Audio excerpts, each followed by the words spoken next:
자, 지금 이제 57페이지 사실은 들어가야 될 그 차례예요. 그 기도와 감사라고 했는데, 우리가 이제 먼저 사전에 좀 이제 이번 강의를 하기 전에 먼저 알아둘 게 있어요. 여기 보면 이제 오리게네스 나오지만은 553년 그 콘스탄티노플 대회에서 오리게는 2단으로 정죄를 받았습니다. 553년에 왜 정죄받았냐면 이제 대표적인 것 중에 하나가 이제 오리게는 이제 만인 구원, 그러니까 결국은 모든 사람이 다 구원을 받을 것이다라는 그 주장을 했어요. 사실 참 이해 못할 주장이에요. 이해 못할 주장. 그러니까 오리겐이 그 신학은 굉장히 그 어떤 면에서는 탁월한 면에서는 또 탁월한데 어떤 면에서는 굉장히 또 어이없는 허술함도 보이고 있어요. 오리겐뿐만 아니라 이제 우리가 초기 기독교 사상가들을 보면은 의외로 그런 게 특히 많다는 거예요. 그러니까 굉장히 아주 탁월한 통찰력. 특히 이제 계속 보면 알겠지만은 이제 이 초기 이 기독교 사상 이제 교부들은 굉장히 그 하나님 말씀을 아주 풍성하게 아는 사람이에요. 그래서 그들의 저작이나 그들의 설교에서 이 성경이 엄청나게 많이 이렇게 직접적으로 인용이 되고 거론이 되는 거예요. 그만큼 그 초기 교부들은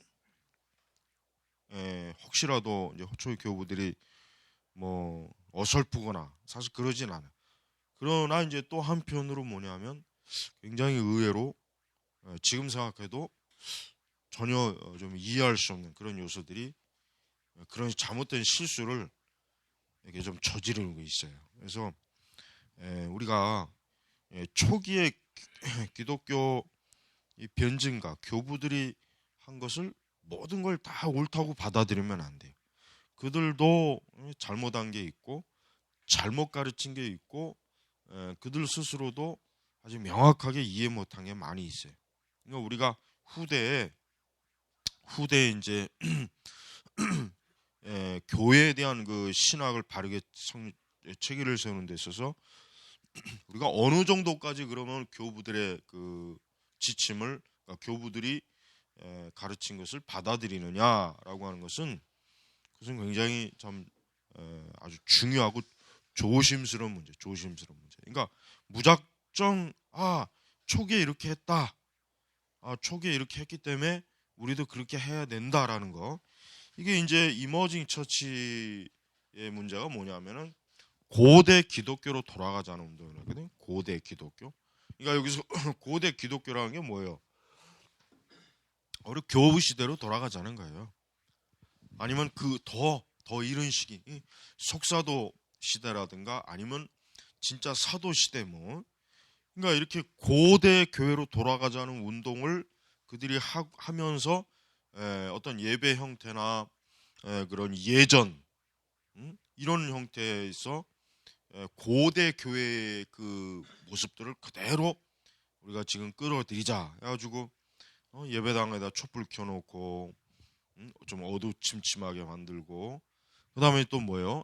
중세 그러니까 고대 그 어떤 기독교적인 아이콘들을 막 그냥 벽에다 붙여놓고 조각상을 해서 우리가 초기에 그 기독교인들의 뭔가 어떤 그들의 그 종교적 의식이나 느낌이나 그런 상황 분위기 그러니까 거기로 우리가 돌아가자라는 그 운동이 결국은 사실은 이머전트 운동이란 말이에요. 그러니까 부분적으로. 근데 사실은 우리가 이제 알아야 될 것은 우리가 지금 사도 시대 형태의 예배라든가 교부 시대나 속사도 시대의 예배 형태를 우리가 본받을 필요는 없어요. 그게 이제 이제 그게 중요한 거예요. 중요한 것은 그들이 가르친 도구마, 그러니까 그들이 바르게 사도들로부터 이어받은 기독교 교리 이것을 우리가 고스란히 받아들여야 되지. 특히 예전 의식, 종교 의식, 그것을 우리도 그대로 하자 그래야 된다라고 하는 생각은 그건 잘못된 생각이란 말이에요. 예. 그러니까 그런 생각이 굉장히 뭔가 좀 신선하긴 해요. 왜냐하면 이런 뭐 지금같이 이렇게 이제 뭐 메가처치라든가 교회가 마치 무슨 꼭 현대의 어떤 이 세상의 문화의 대변이나 되는 것처럼 모든 면에서 막 그렇게 지금 나오니까 어떤 부분에 있어서 기독교의 신비에 대한 그 갈망이 생기는 거예요. 신비. 아, 뭔가 기독교가 좀 신비한 뭔가. 그러니까 서구의 많은 사람들이 기독교를 잃어버리고 난 다음에 뭘 찾습니까? 불교, 명상, 특히 명상, 뉴에이저. 그걸 뭘 갈급하는 거냐면 신비적인 걸 갈급. 그러니까 인간이 본래부터 가지고 있던 어떤 종교적인 의식이나 신비감을 거기에서 그들이 그것을 충족하는 거란 말이에요. 그러나 이제 여전히 교회를 떠나지 않았지만 그러면 교회가 어떤 그런 고대 그러니까 인간의 어떤 종교적인 신비심을 만족해 충족시키는 무엇이 있지 않나라는 그것을 돌이켜 봤을 때 어디로 눈을 돌린 거예요? 교부 시대. 그대로 눈을 돌린 거란 말이에요. 또 중세 수도원적인 그래서 우리가 좀 수도원식 경건주의를 우리가 좀 추구하자. 너무 교회가 세속주의에 그냥 깊이 물들고 빠져 있다. 교회가 참 바람직스럽지 못한 그런 문화의 노예가 되었다. 막 이런 이제 그 비판적 입장에서 이렇게 이제 저들은 눈을 돌리게 되는 거예요. 근데 바로 이게 저는 이게 바로 이제 큰 실수고 잘못한 거예요.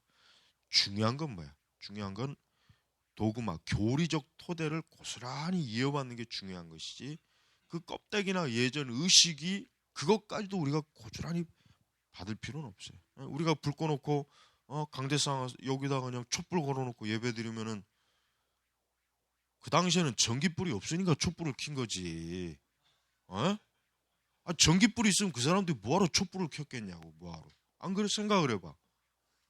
근데 왜 멀쩡한 전기 나도 왜 촛불을 켜놓고 왜 성도 아이콘 뭐 이런 뭐 그러니까 지금 여기서 잠깐 나오지만 요런 형태 뭐 아니면 그 동방정교회식 그 아이콘들 아주 왜 그런 거를 그게 왜 우리 종교적인 본질이 돼야 되냐 이게 그런 건 중요한 게 아니에요. 그런 건 그 시대에 진짜 그거야말로 그 시대의 문화의 문화 그 시대 문화란 말이에요.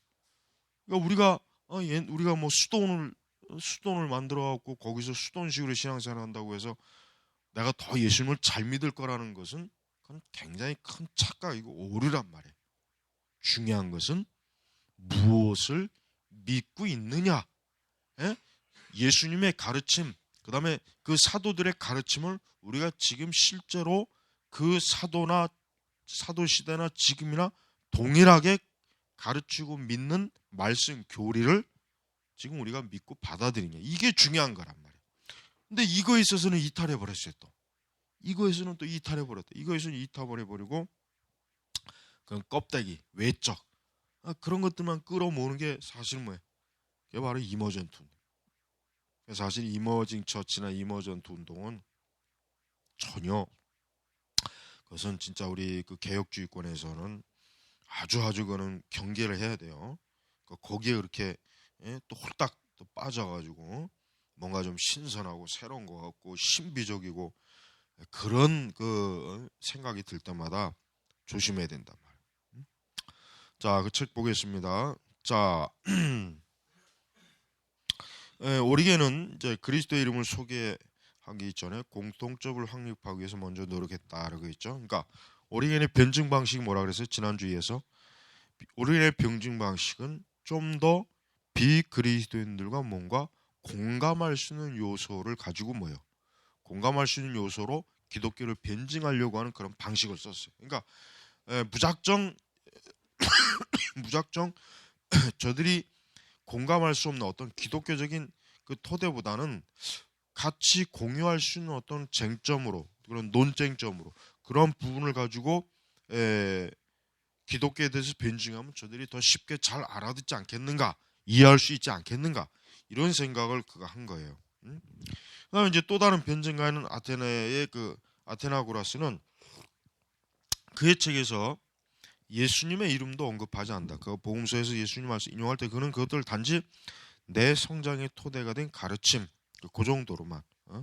그러나 그 유스티누스는 자신의 변증서 서두에서 예수 그리스도의 이름을 언급하고 그를 우리의 스승. 그래서 이렇게 변증의 방식이 어때요? 초기 기독교 사상가들의 변증의 방식은 각자 차이가 있었다는 것을 우리가 알 수가 있어요.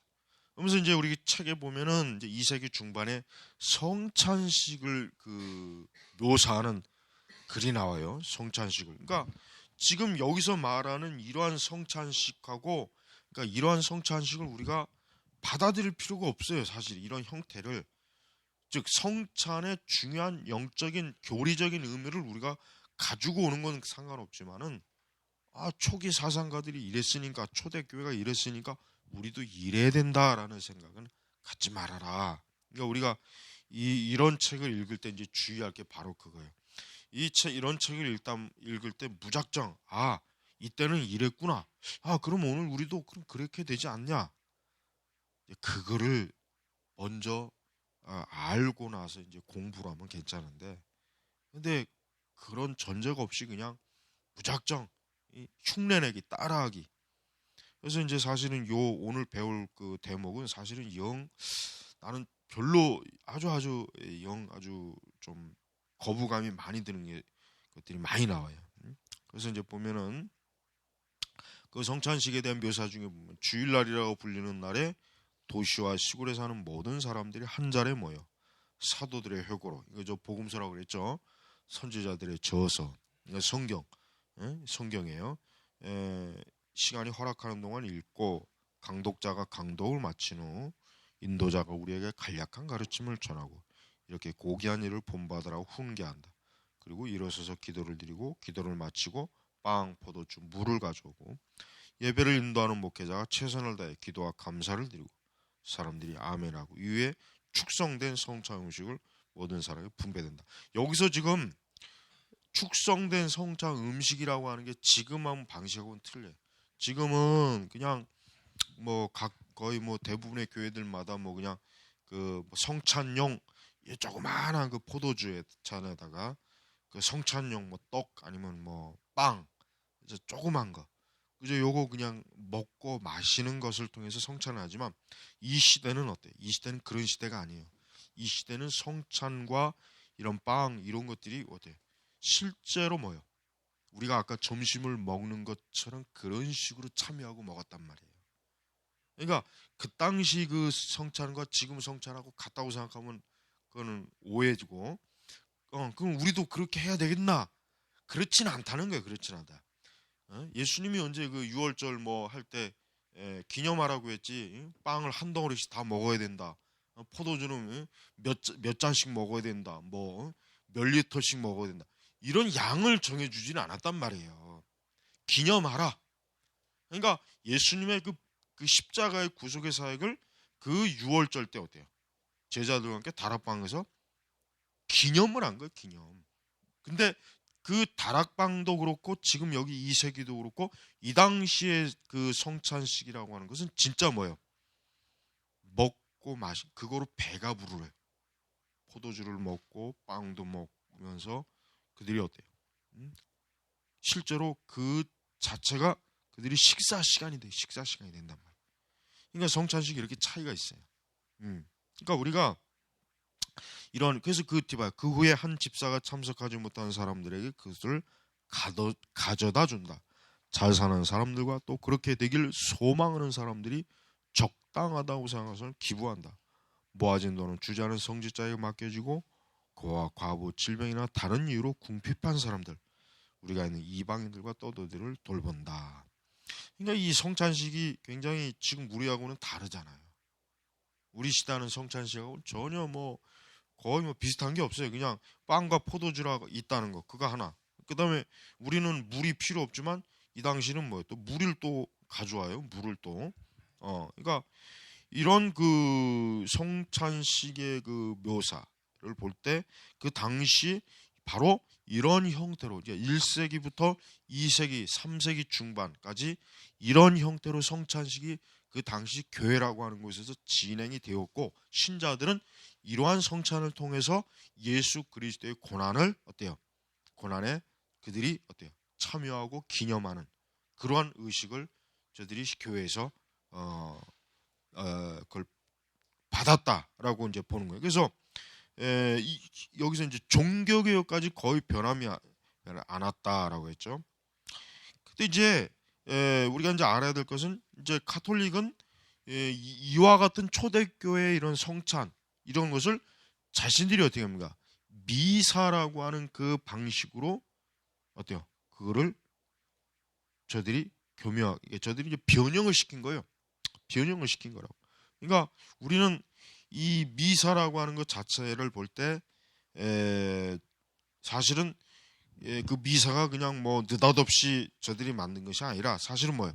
고대 교회의 그 성찬에서부터 어느 정도 플랫폼, 어느 정도 그 틀을 가져다 쓰고 있어요. 그러나 미사는 궁극적으로 예수 그리스도의 복음에 대한 온전한 선포는 없어요. 그 내용에. 그러나 이 고대 교회들이라는 성찬식에는 예수님의 그 복음, 십자가의 그 죽으심과 그분의 구속의 사역이 그래도 잘 담겨져 있단 말이에요. 예. 그래서 성찬식은 두 개 주된 부분으로 구성되었다 그랬죠. 두 개. 뭐요? 성경 봉독, 성경 읽는 거, 그다음에 기도, 시편, 찬송이 섞여 있었다. 예? 그러니까 이런 성찬의 이 드러나는 그 형식을 보면은 이제 여기 책에도 나오지만 유대교 형식과 거의 좀 비슷해요. 유대교도 어때요? 유대교도 성전이 파괴된 다음에 어떤 방식으로 바뀌었습니까? 그들은 이제 어때요?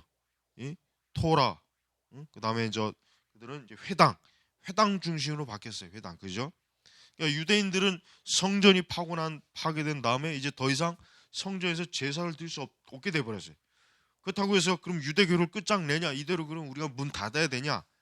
그때 그들이 어떤 방식으로 그 유대교 신앙을 전수합니까? 회당에서 어때요? 회당에서 말씀을 봉독하고 랍비가 그 말씀을 해설해주고 그 다음에 유대교 신자들은 그 시간을 통해서 어때요? 자기 조상들의 하나님, 자기 조상들이 어떻게 살아왔는가, 지내왔는가, 어떤 민족적인 그런 것들을 이 회당에서 어때요?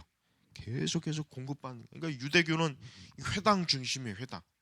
지금도 전 세계 어딜 가나 유대인들은 자신들의 회당에서 어때요?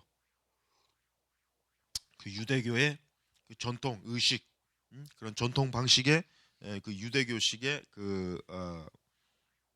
자신들만의 그 의식을 고스란히 지금 가지고 있는 것입니다. 그래서 이 초기 교회는 아까 사도들의 회고록, 이제 복음서, 그 성경을 봉독하고 설교나 강론 같은 본문 설명이 있고, 성경에서 읽은 내용들을 회중의 삶에 적용하고. 그러니까 여기 또 이제 목회자는 모인 사람들에게 이러한 고귀한 일을 본받으라. 설교의 그 지도자는 우리들 자신 그리고 다른 사람 위한 회중 기도를 이끌었고 모두 아멘이라고 하다 봄으로써 기도에 동참했다. 그다음에 이제 기도를 마친 후 성도들이 서로 입맞춤을 나누고 그다음에 성서대, 그러니까 성경을 놓는 거기에 대해서 성찬대로 예배가 이동이 돼요. 그래서 빵과 포도주, 물을 가져다 성찬대에 놓고 예배를 인도하는 목회자는 주의 이름으로, 성자와 성령의 이름으로 우리 하나님께 찬양과 영광을 올리게 길게 기드리고, 그다음에 이제 회중은 아멘. 그다음에 축성된, 여기서 자꾸 이제 축성이란 말이라는 게 아주 눈에 거슬리는데, 빵과 포도주 곧 감사를 드린 기도, 드려진 빵과 포도주가 신자들에게 분배된다. 그러니까 우리는 이제 이런 그 예배 형태를 보면서 이 시대는 아직은 이 예배 형식이 어때요? 예배 형식이 조직적으로 짜여지지 않았다는 걸 우리가 알 수 있어요. 조직적으로. 그래서 고린도에서 보면은 얼마나 그게 심했나. 그래서 그냥 서로 막 술을 먹고 음식을 먹고 완전히 성찬식이 그냥 난장판이 돼 버렸잖아요. 그러니까 바울이 막 책망을 했다고 책망. 응? 그 바울이 그 고린도 교회 성찬식을 그 보면서 아주 완전히 뭐 난장판으로 저들이 그냥 먹고 마시고 술 취하고 또 가난한 자는 또 먹을 음식이 없고 부유한 자들은 더 많이 처먹고 더 많이 마시고 그러니까 바울이 볼 때 이거 완전히 개판이거든. 무슨 놈의 이 거룩한 성찬식을 이따위로 하냐? 아주 굉장히 크게 책망을 했단 말이에요. 그러니까 그 당시의 성찬식이라고 하는 건 어때요? 지금을 볼 때는 아주 이 어떤 형식이나 이런 게 없어. 예. 그냥 지금 여기 그대로 여기 나와 있는 요런 그 형태라면은 아주 그 좀 뭐랄까 비형식적 성찬 개념을 가지고 있었다 봐도 별로 틀림이 없어요. 자, 그러나 이제 중요한 것은 뭡니까? 중요한 건 이제 이게 중요한 거죠. 지금 아까 그런 형태가 중요한 게 아니라 이 음식을 우리는 성찬이라고 유카리스트죠. 이거를 다른 말로 부른다. 그것은 우리가 가르치는 것들이 사실임을 믿고 죄의 용서를 받았으며 그리스도께서 우리에게 가르치신 대로 사는 사람들을 제외하고는 어때요? 그 누구도 먹어서는 안 된다. 그러니까 벌써 이 성찬에 대한 개념은 그래도 제대로 가지고 있었잖아요. 그죠? 응? 성찬은 그냥 아무나 와서 그냥 뭐 먹고 마시는 게 아니다. 응? 오직 예수님 믿는 사람, 예수님 가르침을 받아들인 사람, 또 그 죄를 용서받은 사람, 그리고 이제 뭡니까? 하나님 말씀으로 육신이 되고 우리의 구원을 위해 몸과 피를 취하신 예수 그리스도를 받기 때문에. 그러니까 그 여기서 이제 미사의 개념이 조금씩 자꾸 보여요. 축성되었다. 또 빵과 포도를 통해서 예수님을 본다. 이게 지금 서서히 미사의 개념이 자꾸 보여지잖아요. 그러니까 근데 우리가 이제 이걸 알아야 돼요. 뭐냐면 우선 지금 요 시기는 예수님이 십자가에서 죽으신 그 때를 기점으로 기껏해봐야 100년, 150년 아니면 뭐 더 길어도 기껏해봐야 200년 안팎이에요. 100년이나 200년 안팎이에요. 그러니까 무슨 생각할 수 있냐면 우리는 예수님 시대하면 벌써 2000년이잖아요. 그 시간적인 거리감이 엄청 길어요. 그러나 저들은 어때요? 예수님이 살아 계시고 예수님이 생존하셨을 때 예수님이 십자가에서 죽으시고 또 뭐요? 그것을 직접 눈으로 목격한 사람들이 어때요? 거리가 얼마 차이가 안 나는 거예요. 네. 속사도 교부들 같은 경우는 벌써 속사도 교부들 자체가 누구의 제자들이에요? 사도들의 직계 제자란 말이에요. 그리고 교부들은 그 속사도들의 제자고. 그러니까 이런 식으로 따지면은 지금 이 시대는 예수님 시대하고 어때요? 가까운 시대라고. 아주 가까운 시대이기 때문에 또 예수님을 생전 직접 눈으로 보고 십자가에 달리신 걸 본 사람들도 그 사람들이 오래 살아서 죽었다고 오래 살았다고 가정했을 때는 만약 8, 90까지 살았다고 가정했을 때는 그 사람들하고 간격도 깊고 대략 7, 80년 길어야 100년이란 말이에요. 아니 더 가까우면 50년. 그러니 어때요? 얼마나 예수님과 가까이 있게 느껴지는 거예요. 그러니까 이 당시의 신자들은 성찬식을 하는 그 개념이 우리하고 확실히 어떤 면에서 틀리냐면 저들은 이 예수님과의 시간적인 거리감이 굉장히 가깝기 때문에 그 예수님에 대한 더 어떤 깊은 사모하는 갈망이 사실은 성찬식을 통해서 나타나요. 그럼 우리 같은 경우는 벌써 뭐야? 2000년 전. 2000년 전이면 사실 우리 인간의 그 시간 개념으로는 이해가 안 되는 시간이에요. 숫자적으로나 이해가 되지 도대체 2000년이라고 하는 시간이 얼마나 긴지는 우리는 모른단 말이에요. 그렇기 때문에 우리에겐 거리감은 좀 있어요. 거리감. 물론 이제 영적인 것이기 때문에 우리가 어떤 시간적인 거리감이 있다고 해서 예수님과의 어떤 영적인 거리감이 있는 것은 아니에요. 다만 이 시대 사람들은 영적으로도 그렇고 시간적으로도 그렇고 어때요? 둘 다 똑같이 예수님의 그 십자가의 죽으심에 대하고 엄청나게 가까운 거리에 있는 사람들이란 말이에요. 그러니까 성찬식을 해도 지금 우리 이 시대 신자들이 그저 뭐 조그만 포도주 하나 먹고 떡 하나 집어먹는 거, 이거하고는 차원이 좀 틀려요. 그런 면에서 사실은 우리 개신교의 그 성찬식은 어떻게 보면 조금 어떻게 보면 하여튼 그런 면에서 사실은 좀 뭔가 부족한 면이 있긴 해요. 어떤 면에서. 근데 중요한 것은 얼마나 우리 신자들이 예수님을 어때요? 그 마음의 중심을 다해서 예수님을 사랑하는가, 예수님의 임재와 예수님이 왜 죽으셨는지, 또 그 예수님을 에게 나 자신을 의탁해서 그 예수 그리스도에게 어때요? 나를 온전히 그분에게 완전히 전적으로 그분에게 나 자신을 맡기는 것.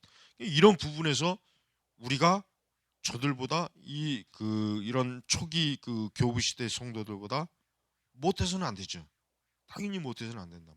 더 그러니까 그들만큼이나 정말 그렇게 해야 우리의 신앙이 살아있다고 사실은 보는 거예요. 그래서 이 시대는 그 성찬의 개념이 저기 보니까 유스티누스는 성찬식에서 교인들이 살아있는 존재인 예수 그리스도를 받는 것이라고, 그들이 먹는 음식은 그리스도의 몸과 피라고 한다. 이게 지금 화채설의 개념이에요. 그러니까 근데 이제 화채설은 더 후대 이제 그 화채설은 뭐 중세 시대 이제 신학적으로 확립이 되는데, 그러니까 이 시대 사람들은 그러니까 내가 볼 때는 그래요. 아직도 신학적으로 미숙한 시기이기 때문에 실제로 예수님의 살과 피를 먹는 게 아니라 말 그대로 기념하는 것이다. 우리는 진짜 뭐 예수님의 살과 피를 지금 먹으면서 이 성찬을 보내는 게 아니다라는 것을 그 시대 좀 더 이런 부분에 있어서 교리적인 부분으로 확립이 좀 더 분명히 됐어야 되는데 사실은 안 돼 있었던 시대.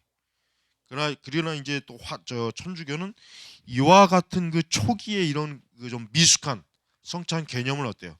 그대로 가지고 와서 중세 시대 미사 신학을 완전히 확립을 딱 시켜놓버려. 이게 참 다른 거예요. 그래서 그래서 이제 종교 교육자들은 그런 천주교의 미사 신학을 단호하게 거부한단 말이에요. 그건 우상 숭배다. 그는 절대로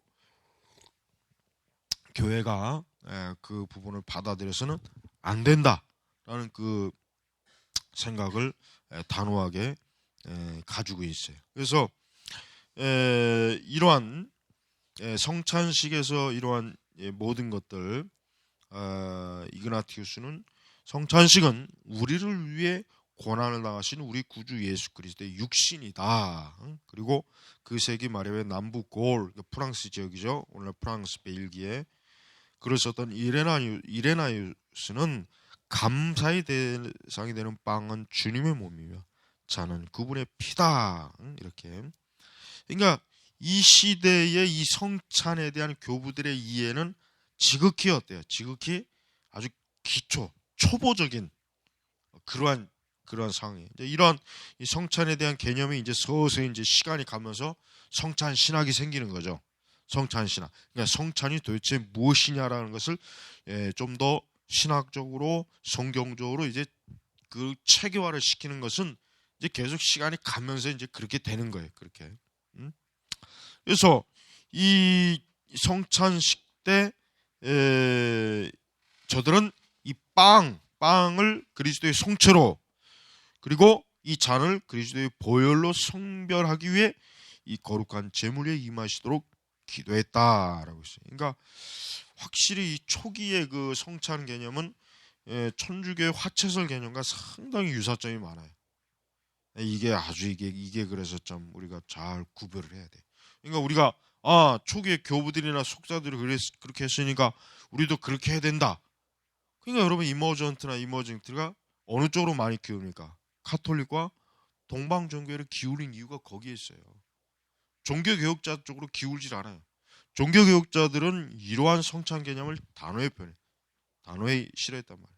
특히 저 칼빈이나 쯔빙거리 같은 사람은, 루터는 여전히 좀 비슷비슷한 그런 개념을 갖고 있었지만, 그러니까 우리는 이런 첫 번째 그러니까 우리가 이런 그 시기의 첫 번째 우리 이런 성찬의 개념은 어느 정도 이렇게 그 빵과 포도주를 문자적으로 실제로 정말 예수님의 피와 살로 보는 개념이 이 교부들에게 어느 정도 있었다는 거, 이거를 우리가 염두에 둬야 돼. 그러니까 그 당시 신자들은 의도적인 건 아니지만 내가 지금 성찬식을 참여할 때 죄의 몸과 피를 지금 먹고 있다라는 생각을 가졌다는 거예요.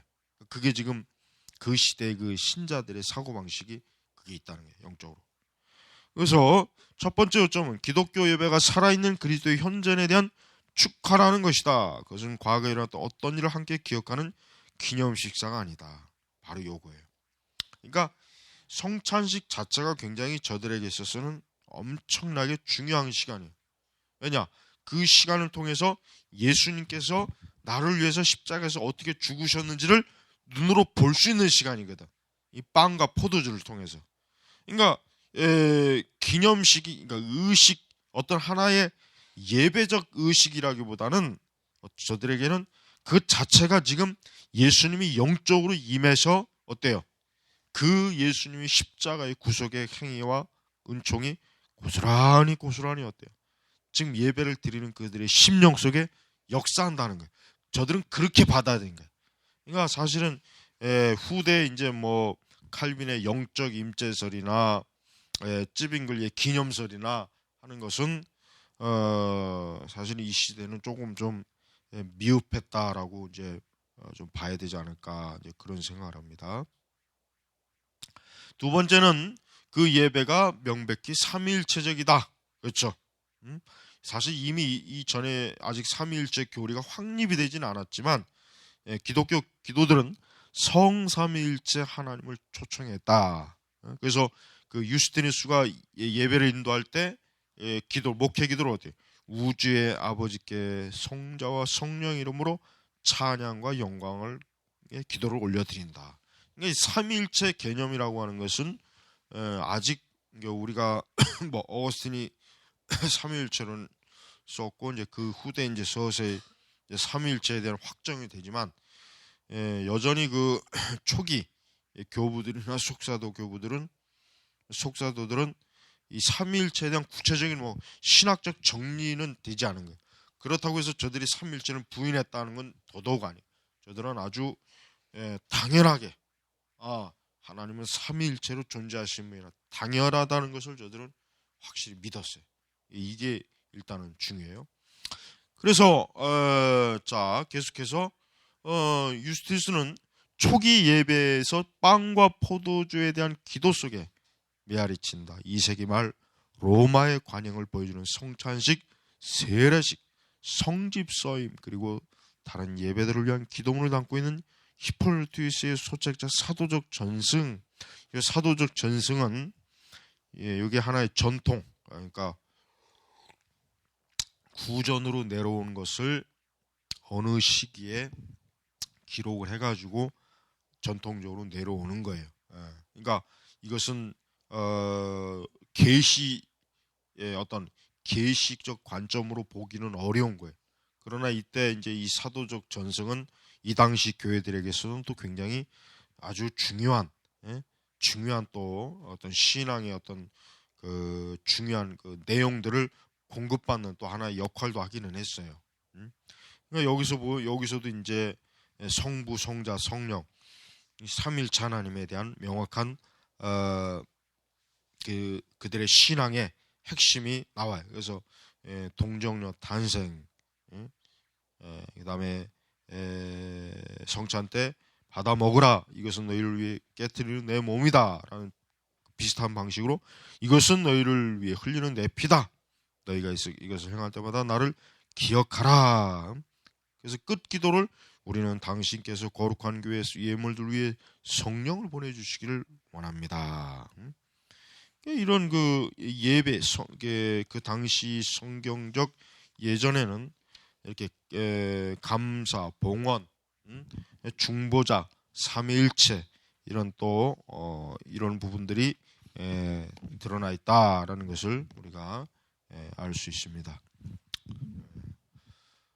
자, 잠깐 쉬고.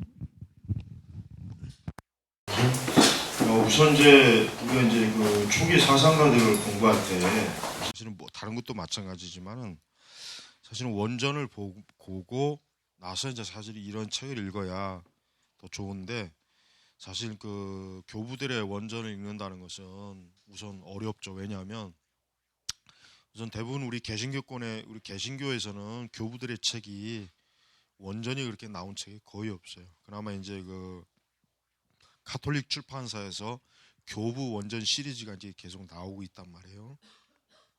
사실 뭐 어쩔 수 없이 이제 그들의 책을 지금 보는 게 제일 좋고, 그다음에 두 번째는 우선 이제 교부들의 책 자체가 굉장히 방대하기 때문에 그거 하나만 해도 평생 뭐 연구해도 못할 주제이기 때문에 뭐 굳이 뭐 자기가 교부 연구 전문 신학자로 가지 않는다면 그냥 이런 교부를 잘 연구해낸 그 책들, 그런 결과물들, 그런 것들을 공부하면 그나마 좀 좋을 거예요. 그래서 우리가 이제 이 책도 아주 가장 기본적으로 이제 교부들이 어떤 사람이냐, 이제 오늘날 우리가 지금 우리 기독교 신앙의 아주 그 중추적인 그 뼈대를 볼 수 있는 그런 내용으로만 지금 꾸며진 거예요. 아주 개론의 개론이라고 보면 돼.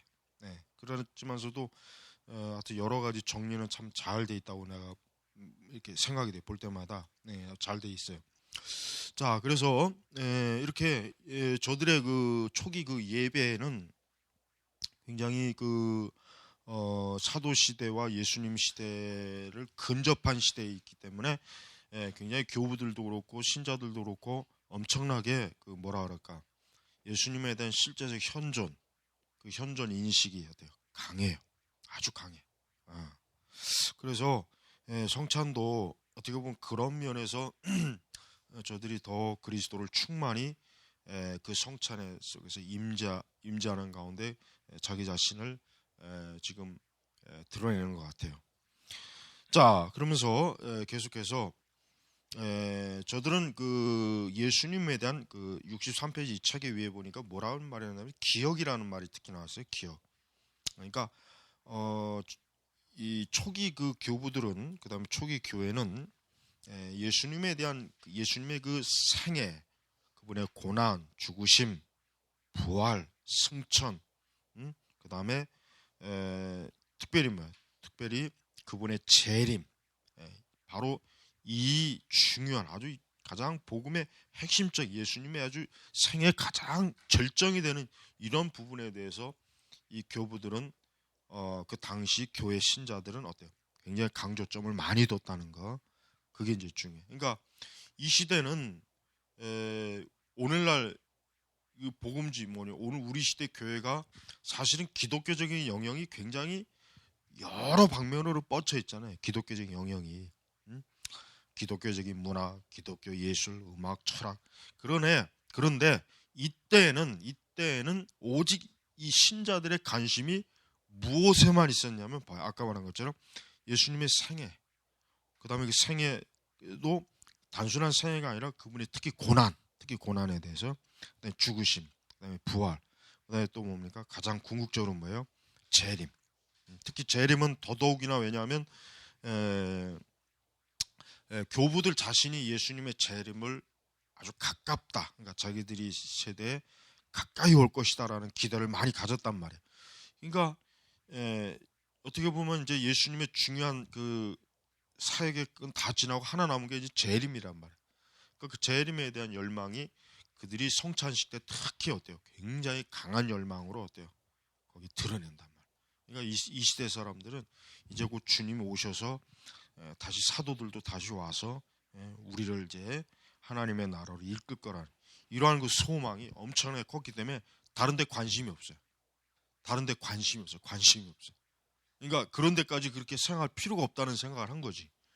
그러니까 우리가 이제 그 시대하고 그럼 오늘 우리 시대 한번 비교해봐요. 오늘 우리 시대는 어때요? 예수님의 가장 중요한 이 생애 포인트를 어때요? 다 잃어버렸잖아요. 다. 예수님의 중요한 생애 포인트를 다 놓쳐버렸다고, 사실.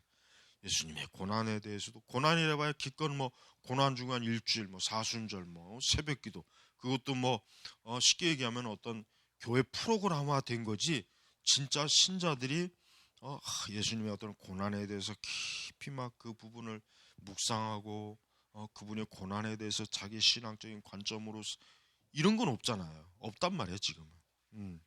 그러니까 이 시대 그 초기 교부들의 시대와 우리 시대하고 어떤 면에서 가장 큰 차이냐? 초기 교부들은 예수님에 대한 그 관심이 압도적이란 말이에요. 다른 데 관심이 없어요. 뭐 예수님 믿고 축복받는 것도 그런 것도 없어요. 아예 그런 거는 아예 없어요. 그러니까 기복주의적인 그런 형태는 아예 없어요. 아예 없다. 심지어 뭐 어떤 고난을 당함으로 인한 무슨 뭐 하나님의 위로 이것도 그렇게 크게 비중을 차지하지 않아요. 그것은 의례 당연하다고 여기가 당연한. 오히려 고난을 안 받는 것을 굉장히 이상한 아주 잘못된 그 신앙의 현상으로 보기 때문에 그게 더 큰 문제로 봤지. 그러니까 우리 시대하고는 너무 달라요. 우리 시대는 기독교의 핵심적인 건 다 놓쳐버리고 주변적인 것만 갖고 지금 있고 이 시대는 어때요? 기독교의 가장 핵심적인 것을 꽉 붙잡고 있단 말이에요. 이게 이제 시간이 이제 가면서 이제 그런 이 초기 교부들의 그 기독교의 핵심적 신앙이 이제는 영역이 있대 어떻게 이제는 넓혀가는 거예요. 그러니까 기독교의 타락의 그 역사를 보면은 확실히 3세기나 4세기까지는 하여튼 쉽게 얘기하면 초대교회 신앙이 분명히 남아 있어요. 남아 있었다고 모든 면에서. 그러나 이제 로마 교구가 정치적, 종교적, 사회적으로 어때요? 기독교의 중심축이 되잖아요. 5대 그 관구에서 로마 교구만이 어떻게 보면은 가장 기독교의 그 중심축을 확 잡는 그러한 그 교구가 된다고. 그러다가 이게 나중에 이제 막 쉽게 얘기하면 이제 말 그대로 로마 교회가 돼버리는 거예요. 이때부터는 이제 기독교의 이 사도 이 초기의 그 초대교회 그 좋은 것들이 어때요? 다 거의 상실이 돼버려. 그 대신 거기에 뭐가 들어갑니까? 예식, 의식, 권력, 체계, 종교적 체계 이런 것들이 이제 꽉 들어가 차는 거예요. 그래서 여러분 중세 시대는 사실 중세 시대는 내가 볼 때가 아니라 중세 시대는 구원이 없어요. 솔직한 얘기로. 그리고 이제 뭐 아퀴나스도 그렇지만 만 명의 뭐 100명이 구원받을 수 있을 것이다. 그러니까 중세 시대 신학자들 자신도 무슨 얘기를 했냐면 굉장히 구원받는 사람이 적을 거라고 그들 스스로가 얘기했다고. 중세시대 신학자들 자신부터가. 그다음에 일단 중세시대 자체는 뭐 인간의 어떤 그 공로, 행위 뭐 여기에 완전히 뭐 몰입한 교육이 신앙이기 때문에 오히려 열심히 있다고 하면 그 사람은 오히려 더 복음에서 더 멀어졌다고 봐야죠. 그러니까 여러분 칼빈이나 그 종교 개혁자들이 자신들이 교회를 개혁할 때 어느 시기를 기준점으로 봤냐면 이 교부 시대를 기준점으로 본 이유가 거기에 있는 거예요. 사도 시대와 교부들의 시대를 기준점을 둔 이유가 뭐냐? 그 중간에 있는 그 중세 시대의 그 로마 천주교 천년은 어때요? 전혀 교회라고 할 수가 없으니까 본받을 게 없어요. 전혀 교회 개혁에 도움이 될 만한 요소들이 거의 없는 거예요. 그러니까 어때요? 교부들에게 가는 거예요. 교부들에게 가서 교부들의 신앙을 다시금 어때요? 개혁자들이 끌어내잖아요. 그래서 그들의 신앙으로 다시 복음을 회복하고 다시 교회가 무엇이냐 교회론을 다시금 정립하고 기독교 신앙을 다시금 정립하는 게 바로 개혁자들이란 거란 말이에요. 그래서 우리가 이 교부들의 교부들에 대한 연구가 사실 그래서 중요한 거예요. 예. 자, 계속해서 이제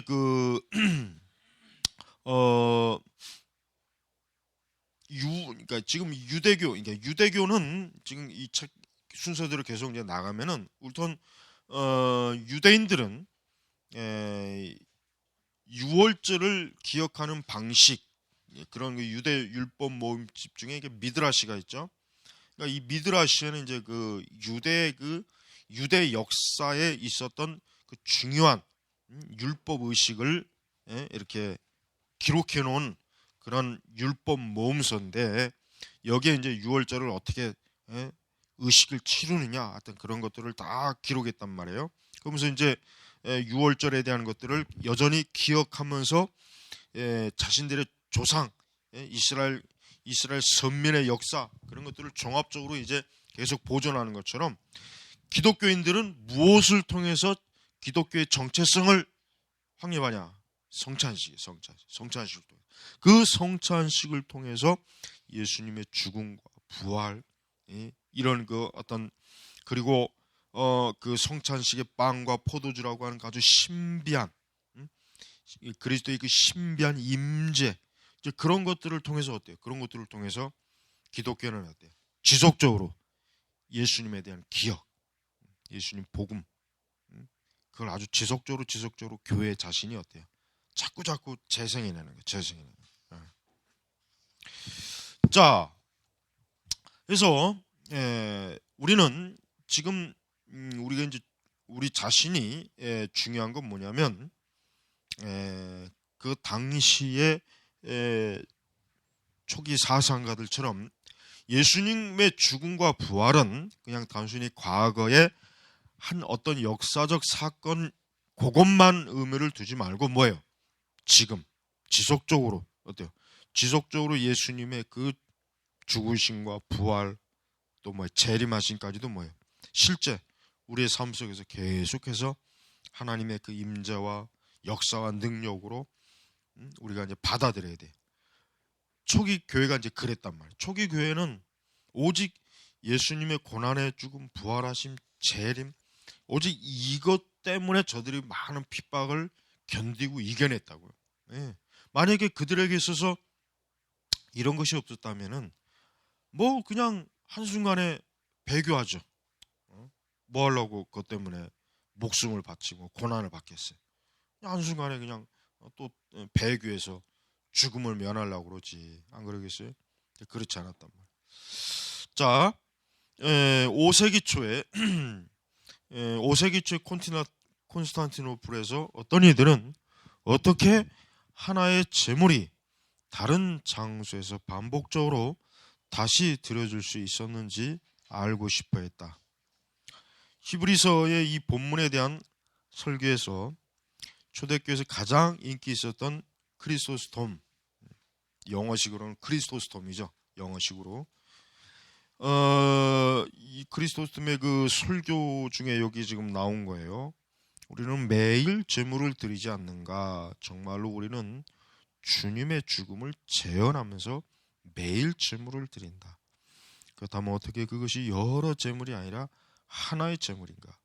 우리는 같은 사람을 드린다. 하루는 한 마리 양을, 다음 날엔 또 다른 양을 드리는 것이 아니라 항상 같은 제물을 드린다. 하나의 제물과 한 명의 대제사장이 있다. 그는 우리를 깨끗하게 하는 제물을 드렸다. 오늘날 우리가 옛날에 드려진 제물을 드린다. 그 제물은 결코 소멸되지 않는다. 이것은 그때 행해진 것에 대한 기억으로서 행해진다. 나를 기념하여 이것을 행하라고 그가 말씀하셨기 때문이다. 우리는 옛날에 제사장이 드린 것과 다른 제물을 드리지 않는다. 우리는 항상 동일한 제물을 드린다. 우리는 그 제물을 반복해서 드린다. 자, 이 반복이라고 하는 말이 우리가 좀 주의 깊게 이제 봐야 돼요. 이 그리스도스도 이런 부분에 있어서는 우리가 좀 경계를 해야 돼요. 이 반복이라는 개념 자체가 지금 미사에 그대로 지금 차용이 되죠. 근데 지금 요 크리스토스의 이 설교의 핵심은 사실은 뭐 미사, 뭐 크리스토스 자체가 동방교에 속한 사람이기 때문에 서방교의 미사를 지금 추앙하는 게 아니에요. 지금 크리스토스이 말하고자 하는 원래 의도는 뭐냐면 예수님의 희생 제물, 그거에 대한 지금 강조를 계속 하려고 하는 거예요. 지금 계속 요 아까 내가 지금 인용한 그런, 그러니까 크리스토스는 지금 그리스도 중심적 예수님의 희생 제물이라고 하는 그 하나의 초점을 맞추고 지속적으로 우리는 바로 그 희생 제물에 의해서 우리가 죄를 씻고 우리가 하나님의 자녀가 되고 그분의 용서와 그분의 은혜를 받는, 그러니까 이거를 지금 계속 설교하기 위한 대목이 지금 그 중에 하나가 지금 이거란 말이에요. 그러니까 그 당시에 예수님에 대한 그 강력한 저들의 그 믿음은 어떻습니까? 예수님이 희생 제물이라고 하는 거야. 제물. 예수님이 누구를 위한 희생 제물이냐 뭐야? 바로 우리를 위해서, 우리를. 아까 여기서요. 그래서 이 예수님이라는 희생 제물을 통해서 우리가 어때요? 예? 하나님의 자녀가 되고 하나님 나라를 유업받는다. 그것을 지금 강조하는 거야. 그래서 이 초기 이 교회의 이 성찬식이라고 하는 것은 굉장히 어때요? 그 당시 예배는 성찬 중심의 예배였어요. 그러니까 그 당시 예배라고 하는 것은 진짜 그러니까 매주 성찬 예배입니다. 매주 성찬 드리는 거예요. 그러니까 우리가 지금 보통 오늘 우리는 이제 예배, 우리 개신교 형태로는 우리가 예배를 드린다 하면 우리는 어때요? 말씀을 강론하고 찬송을 드리고 그렇게 하잖아요. 그러니까 이 당시에는 그게 아니라 뭐예요? 말씀 강론이 없는 건 아닌데 있긴 있어요. 그러나 말씀 강론보다는 뭐에다 더 초점을 두냐면 희생 제물에 더 초점을 두니까 어때요? 성찬에 더 초점을 두는 거예요. 성찬에. 그래서 확실히 그건 사실이에요. 초기 교회가 성찬, 그러니까 성례 중심적 예배를 드렸다는 것은 분명한 사실이에요. 그런데 우리가 이제 요 뒤에 이제 조금 더 가보면 알지만은, 그러나 교부들이 그렇다고 해가지고 말씀을 등한히 했냐? 그렇지 않아요. 이 교부들이 얼마나 하나님 말씀에 정말 아주 그냥 뛰어난 사람이, 그들의 모든 글 속에는 이 성경 말씀이 엄청나게 많이 인용되고 그들의 설교 속에는 성경의 말씀이 절대적인 양이 차지하고 있어요. 그러니까 그만큼 저들은 어때요? 이 하나님의 말씀, 계시의 말씀을 굉장히 중요시 여겼다는 것도 우리가 알아야 된단 말이에요. 그러니까 이제 종교개혁자들은 이 로마 천주교의 이 예전이 결국 기독교를 부패하고 타락하고 이단과 배교로 빠지했기 때문에 어때요? 쯔빙글리가 이 스위스의 쥐리히에서 개혁을 할 때 그가 강단에다가 히브리어하고 헬라어 원어 성경을 올려놓고 바로 강독을 했어. 바로 그때 굉장히 놀랬어. 회중들이 그런 일을 본 적이 없거든. 미사 때는 그런 일이 없잖아요. 근데 쯔빙글리가 쥐리히에서 개혁을 할 때 그때부터 강단에 올라가서 원어 성경을 놓고 직접 강해 설교를 했다고요. 그러니까 그 당시에 그 많은 사람들이 굉장히 그 하나님, 그러니까 그렇도록 오랜 동안 그 천주교를 다녔지만 어때요? 말씀을 들어본 일이 없거든. 말씀을 들어본 일이 없어요. 마태복음에 말씀이든 뭐든. 근데 그것을 쯔빙글리가 순차적으로 강해 설교를 했다고요. 강해 설교. 그것도 원어에서 직접. 그러니 얼마나 그 당시 성도들이 하나님 말씀에 대한 엄청난 그 부유함을 얻었을 거 아니에요. 그러니까 종교개혁자들은 1000년 동안 이들이 예전 이 미사 이런 성례 이런 걸 통해 가지고 오히려 어때요? 말씀을 가로막아 버렸어요. 거기에다 그것뿐이겠어요. 오만 잡다한 그 교황의 그 오류, 정치적, 종교적 미신 말할 것도 없잖아요. 이런 오류로 범벅이 된 그 교회를 개혁하는데 가장 급선무가 뭐냐 뭐예요? 그건 결국 설교예요. 말씀이란 말이에요. 말씀. 그래가지고 종교개혁자들은 그렇기 때문에 칼빈도 개신교 개혁 그 예배를 어때? 말씀 중심의 예배로 이끌어낸 이유가 바로 그런 이유 때문이에요. 그러면서 이제 칼빈은 여전히 이 성례에 대한 의식이 남아 있기 때문에 매주 성찬을 해야 된다라는 그 말을 그래서 하긴 한 건데, 그러나 전반적인 사역의 그 여러 복을 보면은 칼빈 자신도 말씀 중심의 예배다라고 볼 수가 있는 거예요. 자, 그래서 65페이지 넘어가면은 물과 함께 그리스도. 자, 성찬식은 기독교 예배 중심적 행위다. 그렇죠. 그러니까 그 시대, 특히 이제 초기 교부 시대는 이 성찬식은 그 성찬식 자체가 사실 예배. 그 성찬식 자체가 예배이기 때문에 그들은 예배하면 성찬식이고 성찬식하면 예배라고 하는 개념 자체가 굉장히 강해요. 그래서 초대교회는 제단 없는 기독교는 없었다라고 했더니 제단 없는, 그러니까 이 제단에서 성례를 베풀고 성찬을 하니까, 그다음에 이때 이제 그 세례는 여기 책에 뭐라고 써있냐면 세례, 욕조 없는 세례의 물을 통과하지 않은 기독교도 존재할 수 없었다라고 있어요. 그러니까 이 당시에는 전부 다 어때요? 세례 같은 경우는 전부 오늘날 시기하면 이제 침례죠, 침례를 받았단 말이에요. 그러니까 여기 그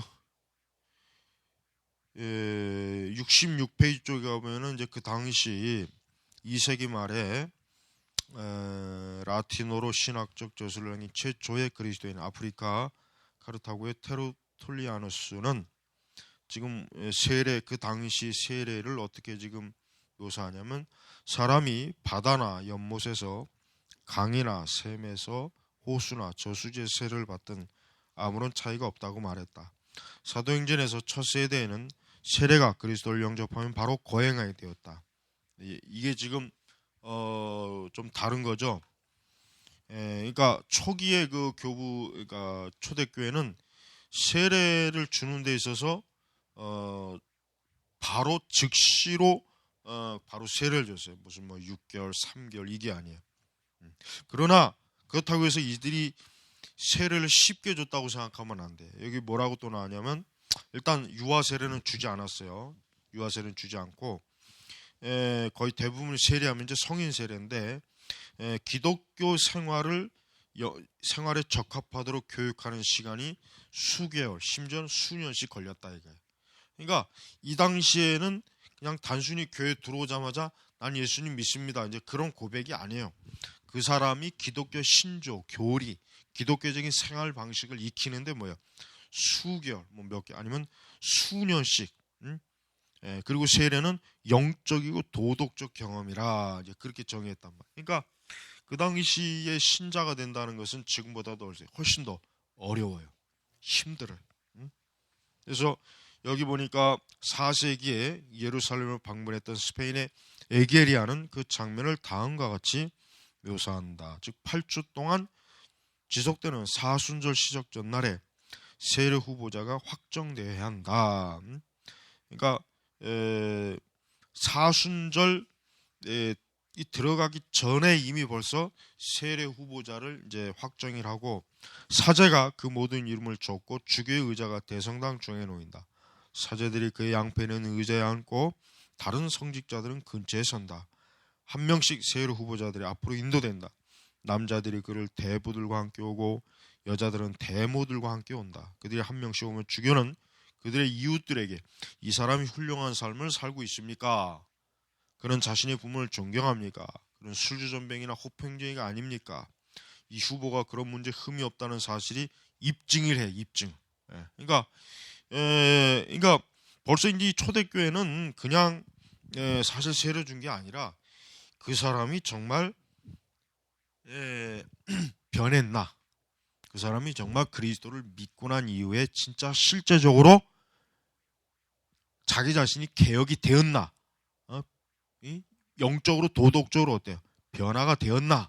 라는 것을 실제로 구체적으로 그런 증거를 따져요. 그러면서 그때 이제 흠이 없다는 사실이 입증되면 주교는 그의 이름을 기록한다. 만일 누가 어떤 일로 비난을 받는다면 그는 그 자리를 떠나야 하며 다음과 같은 권면을 듣게 된다. 당신의 삶을 개선하십시오. 그 일이 완료되면 그때 세례반으로 다시 나오십시오. 그러니까 이 세례라고 하는 게 이렇게 그러니까 기독교로 들어오는 그 절차와 과정이 굉장히 어때요?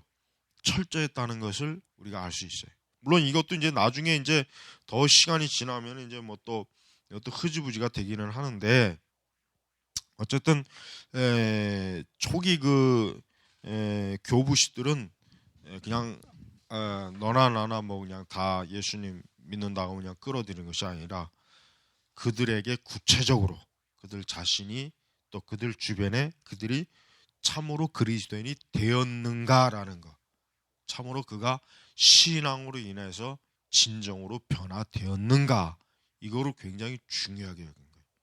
이걸 엄격하게 아주 따졌던 사람. 그러니까 이러한 신앙을 가졌기 때문에 이러한 그 과정을 겪어서 들어왔기 때문에 어때요? 많은 핍박이나 어려움이 혼란이 와도 변절자나 배교자가 적은 거죠. 그죠? 그러나 이제 나중에 이제 기독교가 로마의 공식 국가 종교가 되면은 그때는 이제 이게 굉장히 허술해져요. 그때는 이런 제도가 허술해져. 그러니까 그냥 그때는 특히 돈 많은 사람들이 교회로 많이 오고 어떤 구체적인 이런 그 과정도 막 생략하고 그냥 마구잡이로 다 들어온단 말이에요. 그러니까 그때의 그 교회 현상이 바로 이제 어떻게 보면 이제 그 초대교회 300년 동안의 그 교회의 거룩함이나 순결함이 어때요? 이제는 와해되는 거예요. 흩어지는 거예요. 그러니까 그러다 보니까 어떻습니까? 로마 교회 같은 타락한 음료의 교회가 나올 수 있었던 배경이 바로 뭐예요? 교회 자체가 하나님의 그 말씀의 진리대로 엄격한 어때요? 세례와 성례를 시행하지 않고 당연히 권징도 시행하지 않으니까 교회는 어떻게 해요? 그런 경계가 무너지는 거예요. 무너진 거란 말이에요. 그러니까 우리가 이런 걸 볼 때마다 굉장히 좀 교회, 그러니까 지금 사실 똑같죠. 우리 시대도 마찬가지잖아요. 교회가 뭔가 신자들을 좀 엄격하게 하기보다는 그냥 많이 이렇게 그냥 풀어주고 여유를 줘요. 근데 그게 참 이게 사실은 교회에 크게 영적으로 해를 주는 일이에요. 해를. 근데 문제는 또 지금 시대 사람들은 종교라고 하는 것을 어떻게 보면 돼요? 종교를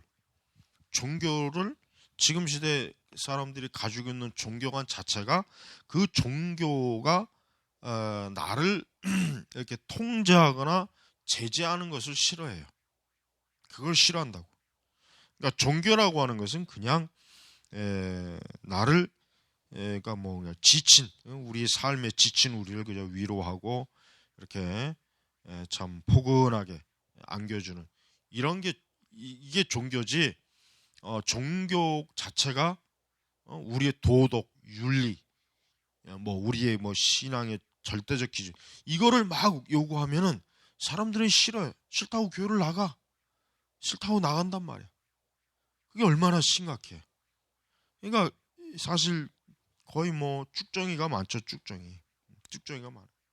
그러니까 교회가 애초부터 이제 교회가 이제 점차로 이런 뭔가 모르게 좀 기준을 자꾸 이렇게 흐지부지 할 때마다 교회는 점점 더 세상에 깊이 빠져. 빠지는 거. 그래서 참 조심해야 돼요. 자, 이렇게 이제 세례 후보자들은 그러니까 부활절로 이어지는 여러 주 세례 후보자들은 금식과 금욕을 했어요. 금식, 금욕. 그러니까 평소보다 자기 자신이 그리스도께로 돌아오는 그 공적인 그 세례를 받는 자로서 그 준비 기간 동안에 어때요? 굉장히 조심스럽게 금식, 금욕, 또 공적인 오락이나 이런 것을 어때요? 굉장히 주의하고 공예배에 어때요? 성실하게 참여했다. 그 다음에 이제 이런 주들이 끝날 무렵 감독은 자신의 설교에서 신조의 각 항목을 낭송하고 그 신조를 설명해주고 그 다음에 세례 후보자는 신조를 암기해야 됐고 그 다음에 특이한 게 이제 뭐 축기 의식, 축기 그 귀신 쫓는 의식, 귀신 쫓는 이게 그 초대 교회 때 초기 교회 때 이 귀신을 쫓는 이 일이 있었어요. 그러니까 교회에서 뭐랄까 좀 영적으로 그 세례 받을 사람이라든가 또 그 이제 막 교회 입교하는 그런 사람들이 어때요? 그들에게 어떤 악한 영적 세력이 범하지 못하도록 공식적으로 그 축기 그러니까 이게 쫓아내는 그런 의식이 있었다는 게 아주 굉장히 좀 특이한 거예요. 그러니까 지금은 이런 게 없죠. 지금은 뭐 우리가 세례 줄 때 뭐 귀신을 쫓는 그런 건 없잖아요. 근데 초대교회 때는 이런 게 있었다는 게 굉장히 특이해요. 자, 이제 세례일이 세례일은 어떻습니까? 세례일은 부활절 절기 대예배는 현재 동방교회 사용해지는 것처럼 초대교회는 토요일 늦은 밤에 시작되어 아침까지 계속됐다. 토요일 늦은 밤 아침까지. 왜냐? 예수님의 그 부활이 새벽이란 말이에요. 새벽이니까 그 전날부터 어때요? 그 전날 밤부터 준비를 하는 거예요. 예수님의 그 부활을 준비하는 거예요. 부활. 그래서 부활을 밤새도록 하고 세례 후보자들은 그 신조를 배운 것을 암송하고 새벽이 밝아오면 시편 42편의 말씀을 시편 찬송을 부르고, 그러니까 여기도 이제 시편 찬송이 초대교회 때 시편 찬송을 불렀다는 건 이미 그건 잘 아는 사실이잖아요. 그러니까 초대교회 때는 그들의 찬송이라고 하는 것은 뭐예요? 이 시편에다가 곡을 붙인 그러한 노래를 저들이 공예배 때 어때요? 찬송을 불렀어요. 가지고 이 세례 욕조. 지금도 그 뭐 침례교는 이제 세례반에 그 세례 욕조가 있잖아요. 거기에서 이제 푹 담가가지고 감독이 어떻게 호명합니까? 내가 성부, 성자, 성령의 이름으로 너희에게 세례를 베푸노라. 이거 지금도 똑같죠. 그러니까 이 세례, 그 당시 이 세례는 그러니까 물에 완전히 침수되는 침례 형태의 세례예요. 그다음에 세례 받는 사람이 나왔을 때 어떻게 합니까? 기름이 부어지고 백색 아마포로 만든 옷을 입혔다. 백색 아마포로 만든 옷을 입힌 이유가 뭐예요? 이제 이 사람이 어때요? 깨끗하게 되었다. 정결하게 되었다. 이제 죄를 씻음 받았다. 옛 죄에서 씻음 받았다. 자, 세례식이 끝난 후 세례 후보자는 부활절 성찬식에 참석하기 본당으로 돌아갔다. 그리고 첫 번째 성찬식에서 그들은 우유와 끓이던 잔을 받았으며 부활절 주간 동안 백색 옷을 입고 예배에 참석했다. 그러니까 이 세례 의식이라고 하는 것도 그 당시에는 세례자 자체가 어때요? 세례자 자신이 굉장히 이 세례를 받기 위한 준비를 많이 해야 됐어요. 많이 영적으로 많이 영적으로.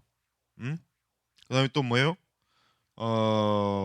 저들이 육신의 금욕 또 철저하게 금욕도.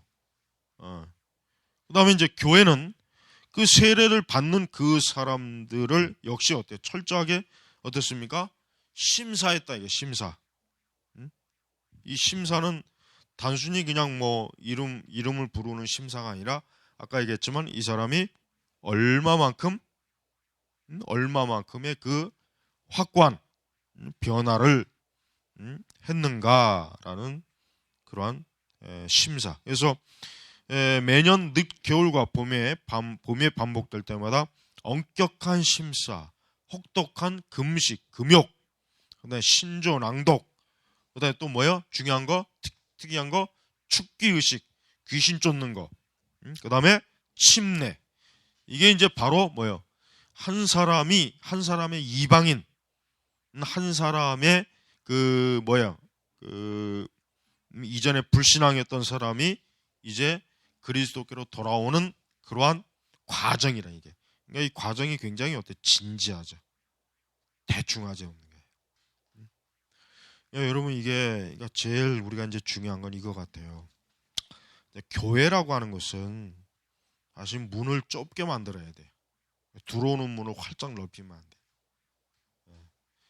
그러니까 교회라고 하는 것은 누구나다. 교회는 쉽게 갈 수 있는 곳이 아니구나라는 인식이 사실 중요해. 그냥 교회는 누구나 다 갈 수 있다. 근데 이제 현대 복음주의의 큰 단점이 뭡니까? 너무 지나치게 어떤 전도의 그 중점을 너무 사람에게다 두니까 어때요? 교회 복음 전도문을 너무 지나치게 활짝 열어놔.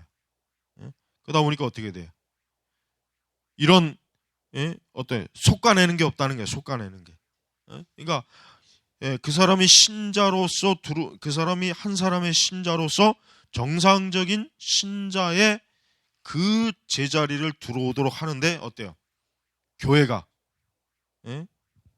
좀 정상적인 절차를 밟아야 되는데 너무 느슨하고 절차도 없고 그냥. 그러니까 우리는 이제 개혁교회를 할 때 사실 이게 중요한 것 같아요. 우리가 이제 초기 이제 교회 이런 걸 봤지만은 이런 것들은 사실 지금 우리가 다시 온전히 회복해야 돼. 그러니까 좀 더 세례자들을 오랜 동안 1년이고 2년이고 한 3년이고 어때요? 자기 스스로가 어때요? 자기 스스로가 확고하게 신앙을 어? 어, 진정으로 어때요? 그 신앙의 정체성이 확립이 됐을 때 그 사람에게 세례를 주고 그 사람이 성체를 참여하도록 하는 게 사실은 가장 정상적이다 이거죠. 그러니까 그런 면에서 사실은 오늘날 이제 세례는 사실은 엉망이에요. 엉망이라고 봐도 돼.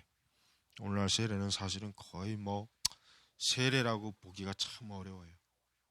그러니까 앞으로 좀 더 평소에 그러니까 우리가 목회할 때 신자들을 더 온전하게 기독교적인 실천적 진리, 교리적, 신학적 진리를 확고하게 가르쳐서 어때요? 저들이 기독교는 무엇이구나. 우리의 믿음의 실체가 무엇이구나 하는 것을 좀 명확하게 알도록 해준 상태에서 그들이 이제 세례나 이렇게 교회에 입교할 수 있도록 그렇게 해줘야 된다 이거죠. 그러니까 오늘 이러한 우리 초기의 교회들을 보면서 좀 더 우리가 오늘 우리 시대 좀 교회 좀 더 모습을 그러니까 확실히 이 초기 교부들이 활동했던 이 시대 교회는 진정한 의미에서 이 교회의 모습이었대요. 충만했단 말이에요. 그러니까 지금하고는 틀리잖아요. 지금의 교회는 이 시대 교회에 비교하면 이건 교회라고 하기는 너무 허술해. 너무 허술하고 엉터리도 많고 대충대충도 많고 여러분들의 이 부분을 잘 좀 염두에 두길 바랍니다. 예, 마치겠습니다.